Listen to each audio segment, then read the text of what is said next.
Oi, gente, tudo bem com vocês? Muito feliz com o canal do Dicas.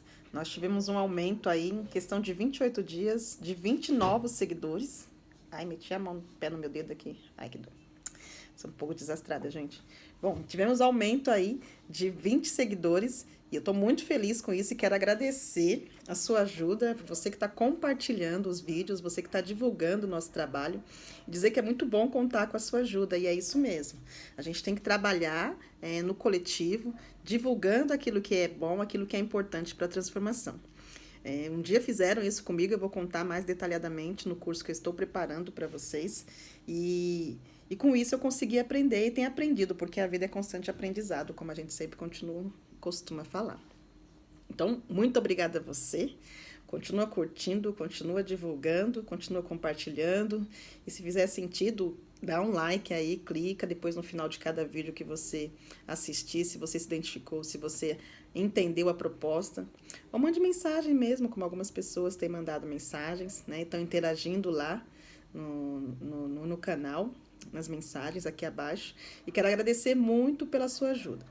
Mas hoje nós vamos falar então sobre uma ferramenta de gestão muito conhecida, mas talvez pouco utilizada nas organizações, principalmente as organizações de pequeno e médio portes, as organizações que ainda estão se estruturando, que ainda estão se organizando, que às vezes mete muita mão na massa e é importante fazer isso, mas esquece de planejar como que deve fazer essa ação de colocar a mão na massa. E essa ferramenta de gestão chama-se análise de SWOT, ou a FOFA, muito conhecida FOFA. A FOFA nada mais é uma ferramenta em que você analisa a organização, né, o ambiente, o seu empreendimento internamente, e você analisa o que está acontecendo no cenário, né, ou seja, na parte externa, como isso pode influenciar tanto positivo ou negativamente, né? Então, basicamente seria isso, uma ferramenta de gestão onde você vai poder analisar e depois disso estabelecer quais as formas que você vai caminhar. Por exemplo, para fortalecer aquilo que já é bom na organização, mas também tratar daquilo que pode ser um problema, uma ferida, tanto interno quanto externo. Então, vamos lá pensar um pouquinho sobre isso. Eu vou colocar um quadrinho aqui embaixo depois, né, um anexo. E você vai conseguir ver essa questão aí do que seria a FOFA, como que forma o FOFA, um exemplo, modelinho, para ficar muito mais claro para você entender. Mas a palavra FOFA é como se fosse um acróstico. E tem, cada letra tem um significado. Então, a palavra FOFA, vamos começar. Ela, a parte interna da organização seria analisar a sua força e as suas fraquezas. E o cenário externo seria analisar as oportunidades, o que está acontecendo no mundo aí, que serve de oportunidade para a organização, para o projeto, para o empreendimento, mas também quais são as ameaças que podem prejudicar o desempenho do trabalho, do projeto a ser iniciado. Então vamos lá, vamos pensar primeiro na questão interna, na organização. Vou pensar num exemplo, tá? Eu estou jogando aleatoriamente aqui, não peguei nenhuma organização, é só um exemplo mesmo. Qual seria uma força de uma organização e que ela poderia potencializar cada vez mais? A transparência, né? A transparência de uma organização. Lembra-se que eu falei que o terceiro setor, ele se profissionalizou e hoje em dia as pessoas, elas querem ver realmente resultados, querem saber aonde que está chegando a sua doação, seja ela um pacote de açúcar, seja ela 100, 200, 300 mil reais, seja 10 reais. Isso tem que ficar muito claro, mas seja também uma sacola de doação de roupas, seja também o trabalho que foi executado com aquele projeto que foi aprovado pelo edital, enfim, a transparência da organização. Isso fortalece e traz cada vez mais parceiros e colaboradores, né? E à medida que eles chegam, tem que fortalecer cada vez mais, potencializando com a questão do relacionamento e gestão de parcerias, que a gente vai falar em outro momento também. Mas uma fraqueza interna da organização, vamos pensar. Por exemplo, a ausência da organização nas redes sociais. Por exemplo, uma organização que ainda não se atualizou, uma organização que ainda não está presente nas redes sociais, isso é um problema sério, né? Dá muito trabalho, a gente vai falar depois um pouquinho sobre isso. Criar conteúdo, pensar em cronograma, postagem, fazer vídeo, fazer aquilo. Dá trabalho, mas vale a pena. E é importante, por quê? A gente viu aí na questão do auge da pandemia como a internet foi fundamental para as coisas continuarem acontecendo. De uma maneira um pouco informal e à distância, mas as coisas continuaram acontecendo.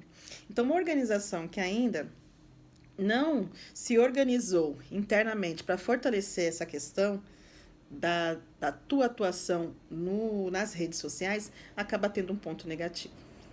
Muito bem, essas são as questões internas. E externa, o que está acontecendo do lado de fora que pode prejudicar a vida da organização, mas também pode ser uma oportunidade. Então, uma oportunidade que está acontecendo agora nesse exato momento. A evidência do terceiro setor. Nunca se falou tanto do terceiro setor, nunca se falou tanto de ONGs, nunca se falou tanto de doações, de parcerias, de projetos, enfim.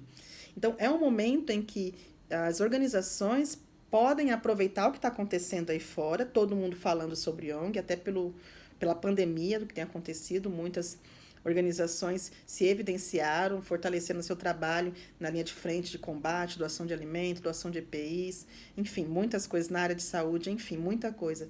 Então, é um momento de oportunidade para as organizações mostrarem realmente a seriedade do seu trabalho. Mas tem uma ameaça também, né? Ao mesmo tempo que a organização, as ONGs, estão em evidência, devido à pandemia também, infelizmente, a perda de muitas pessoas, eu perdi muitas pessoas, muitos colegas, muitos amigos, e muito triste, tudo muito triste, ainda estamos em pandemia, muito importante que a gente se cuide, muito importante que a gente se vacine, muito importante que a gente incentive as pessoas a se cuidarem, mas isso acarretou também trazendo uma crise financeira no país, no mundo, mas é claro, principalmente naqueles países onde tem uma dificuldade financeira muito maior. E não foi diferente aqui no Brasil, né? Não foi diferente aqui no Brasil. Nós estamos vivendo uma crise financeira que abalou todo o país. E aí tem um outro fator também que é essa ameaça, onde as pessoas físicas, empresas, ficam pensando realmente, repensando de que forma que vão gerir os seus recursos, porque muitos fecharam, muitos comércios fecharam, muitas empresas fecharam. E isso trouxe uma desestabilidade no Brasil, no país, como a gente está vivendo até agora. Até a gente recomeçar e voltar a tudo que está acontecendo, muitas coisas precisam acontecer, que não dá tempo da gente falar aqui, mas é momento da gente repensar muitas coisas e nós, como cidadãos, saber como que a gente vai agir diante das situações que nós estamos passando e poderemos passar. Então, a crise financeira no país é uma ameaça para a organização. E aí a organização precisa pensar como que ela vai se reinventar. Os próximos vídeos, na próxima semana, eu vou iniciar falando sobre captação de recursos. Eu sei que é um assunto que todo mundo quer falar, mas eu vou trazer uma nova proposta, vou falar sobre outros assuntos, não vou ficar falando sobre dinheiro, não é só isso. Captar recursos é muito mais que captar dinheiro, tá bom? Mas fechando aqui a questão do FOFA, seria isso, né? Analisar interno. O que a organização tem de forte? Nós falamos da transparência, cada vez mais desenvolver uma transparência. O que a organização tem de fraco, né? A gente deu um exemplo, a ausência nas redes sociais, nas mídias sociais. E no ambiente externo, o que está acontecendo? Evidência do terceiro setor, mas ameaça também uma crise financeira. Muito bem, Suzana, fizemos a análise de SWOT, fizemos a nossa FOFA. Depois disso tudo, o que a gente faz? Bom, esses são os primeiros passos para a gente começar a fazer um planejamento estratégico da organização. E aí, depois disso, com todas as pessoas reunidas, porque é importante que essa FOFA seja feita com todas as pessoas, a governança voluntária, atendida, ouvir a comunidade, todo mundo, é trabalhar em cima, elaborando planos de ação do que será feito para, por exemplo, potencializar cada vez mais as forças e as oportunidades, mas também trabalhar na questão das fraquezas e das ameaças, né? Então, no outro vídeo a gente vai falar também sobre isso, como desenvolver agora o planejamento estratégico, como elaborar um plano de ação em cima do FOFA que foi elaborado. E olha aí uma dica, uma sugestão para você, faz o FOFA da sua vida também. Dá para a gente fazer o FOFA da nossa própria vida. Veja lá o que você tem de bom, o que você tem de forte, o que você pode desenvolver, potencializar mais, mas o que está acontecendo no cenário que pode prejudicar e como que você pode reverter essa situação. Ok, gente? Espero que tenham gostado da dica de hoje. Um grande abraço e até mais.